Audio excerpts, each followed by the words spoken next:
ओम श्री मात्रे नमः। मेरा नाम आकाश। मैं आज आपको एक ऐसी लड़ाई के बारे में बताने वाला हूँ जो कि लड़ी गई थी सन 1575 में पश्चिम बंगाल बिष्णुपुर जिले में। और इस लड़ाई को कहा जाता है मुंडमाला घाट की लड़ाई। तो ये लड़ाई लड़ी गई थी मुगलों और जो मल्ला किंगडम था बिष्णुपुर एरिया में, वहाँ के इन दोनों के बीच में लड़ी गई थी। ये लड़ाई कुछ इस तरह की थी, एकदम अनइवन मैच। मुगलों की 1 लाख की ऊपर की सेना, सेनापति दाऊद खान, और इनके अगेंस्ट थी कुछ हज़ारों की मल्ला किंगडम की जो आर्मी थी वो।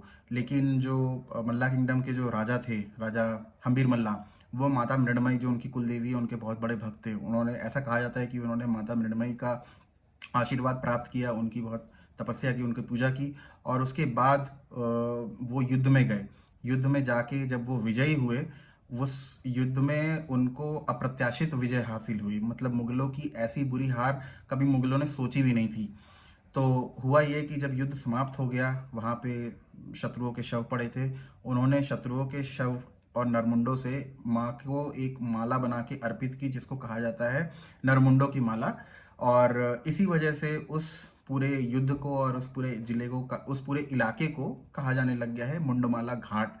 तो आइए और हम जानते हैं ऐसी छोटी छोटी घटनाओं के बारे में, छोटी छोटी घटनाओं को जिनको छिपाया गया है इतिहास में, और जिन्हें हमें जानना चाहिए। हमें गर्व महसूस करना चाहिए अपने सनातनी इतिहास के बारे में। इसी के साथ ओम श्री मात्रे नमः।